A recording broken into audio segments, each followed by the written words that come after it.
In this video, we look at how the mass change of the material master is carried out.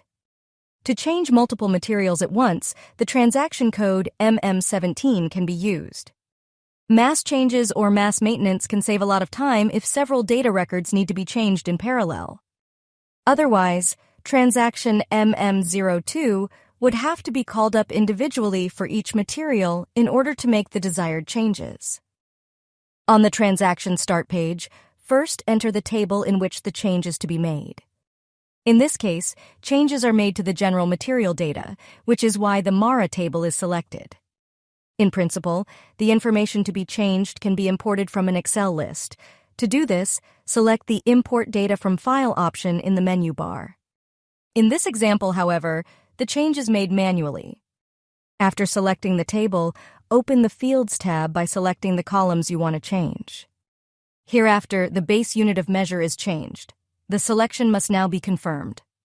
This can be done via the Execute button at the bottom right or by pressing the F8 key.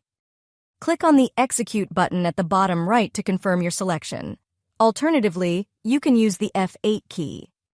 Now it is possible to create new data records or to change existing data records.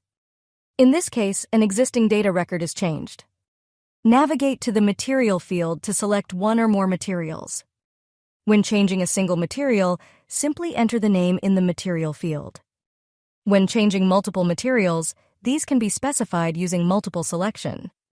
Enter the individual material numbers here.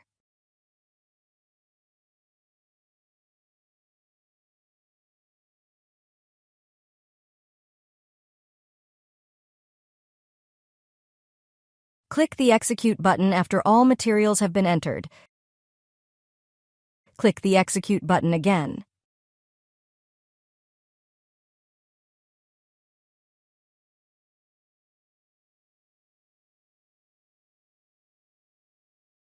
The previous values can be read in the lower part of the screen. The new value can be entered in the upper part of the screen. If necessary, the F4 input assistance can be used here. Alternatively, the field can be filled in freely. The unit of measure of the material is changed to PC for piece. Click the Perform Mass Change button after the new values have been entered. The adjustment made will then be displayed in the lower part of the screen next to the relevant materials. The previous values can be displayed using the Old Values button. To display the previous values, click on the Old Values button. Once the entries are complete, click on the Save button to apply the values. In this overview, the green traffic light indicates that the changes have been successfully applied and no errors have occurred. This brings us to the end of the video. We hope the video helped you. In case you got any additional questions or comments, please leave a message below. See you next time, your advist-Academy.